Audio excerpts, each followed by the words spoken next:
10 bar rescue moments that got us all super emotional. Before we start, I'd want you to hit that red subscribe button so that you never miss out on any of our videos, and comment down below saying I subscribe to enter this month's shout out giveaway. Hey guys, what's up? Welcome back to Screen Orb. Let's take a look at 10 bar rescue moments that got us all super emotional. Number 10. In some people's opinion, this is one of the best episodes to date because it involves a pirate themed bar. Approaching this would have been comical for John because the people who worked there took it seriously. From their clothes to their mannerisms, they were in it 100%. Obviously, the whole idea was not doing so well, so Mr. Taffer was there first. He wanted to transform it into a sleek up bro pub called Corporate, but unfortunately it did not go very well with workers and shareholders. In reality, one of the staff members ended up leaving because he did not sound like a pirate and got in a fight with the owner that eventually led to the closing of the bar. Bitch, you ain't trying to help me because bitch, I'm good. Girl, get the on with your silk jacket on. Who you think you is? Bitch, you think you Prince tonight, hoe? Number 9. The music venue in LA was the lucky winner of this episode, and it needed help. Inside and outside fell into the disrepair, and oddly enough, the owner did not seem to mind a bit. This is shocking that the owner still decided that John should come in and perform his magic, but at least that happened. It's still accessible to this day, and after all, John must have ignited some owner interest because during the renovation procedure, a customer came in and John, being as short-tempered as he is, started a fight with him, telling him that the bar is closed and ended up throwing him out. Number 8. The Jazz Bar was in Chicago for over 20 years, and you would say it had a fairly strong track record, but after it relocated to a new area, something changed. The owner was a vegan, and it became surprising when the current menu included bacon. It reopened as a craft cocktail joint that mixed with the masses, and the owner was not happy. She finally told John to dye his hair while drawing on a placement like a kid, and then use sign language to teach her kids some adult-rated terms about John, which made John really mad, and he ended up fighting her too. Number 7.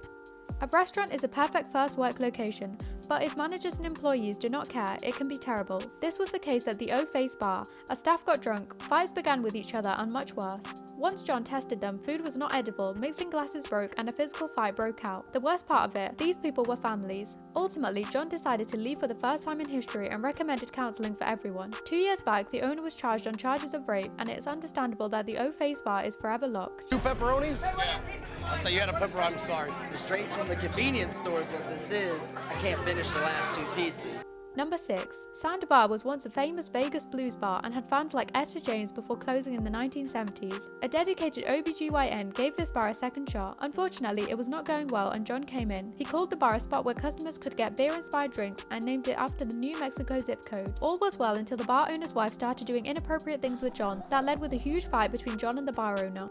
Number 5. Bob Isaacson had trouble running the pub, so it was not as straightforward as Cheers made it look, and he took his partner to help him out. It seemed a straightforward choice before their friendship became strained. His staff also disrespected him, and conversation often turned into fights. The worst part of it, the bar lost $6,000 a month in sales, never a positive indication. There was no staff, the bar lost any credibility, and employment were not taken seriously. John and his wife appeared to help steer the company back to their key target, completing the bar makeover and renaming it Waypoint Saloon. Bad taste. You went right after my father passed away. You got in my brother's head when he was vulnerable.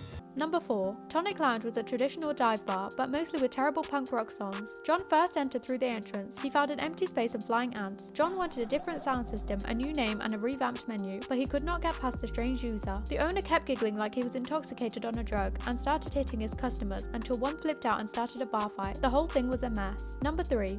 During an episode, John discovered there was an excess of an on-site managers not required. They both appeared to have their own agenda, but what they saw eye to eye was giving the boss a rough time. It's not a good sign when the owner cannot manage his own staff successfully, and John immediately saw that. After a major fight between John and the managers, the owner fired the manager and let John take over the renovation. The bar is now named BR Steak after the series and is still in operation. Number 2. Originally a private smokers club above the VFW bingo hall, the first number of operation was to keep out of the ceiling the troublesome rats and opponents. Since there was no way around the smoky place then, John took it upon himself to go with the mood and stamped a speakeasy style. The one pool table was used as a buffet table, and later in the episode an actual raccoon ran across the bar and relieved himself. Seeing the raccoon flipped John out and he started insulting the owner, which led to a pretty big fight. This is getting worse, guys. Get me a fire extinguisher. This is what happens, Robin. This is your fault.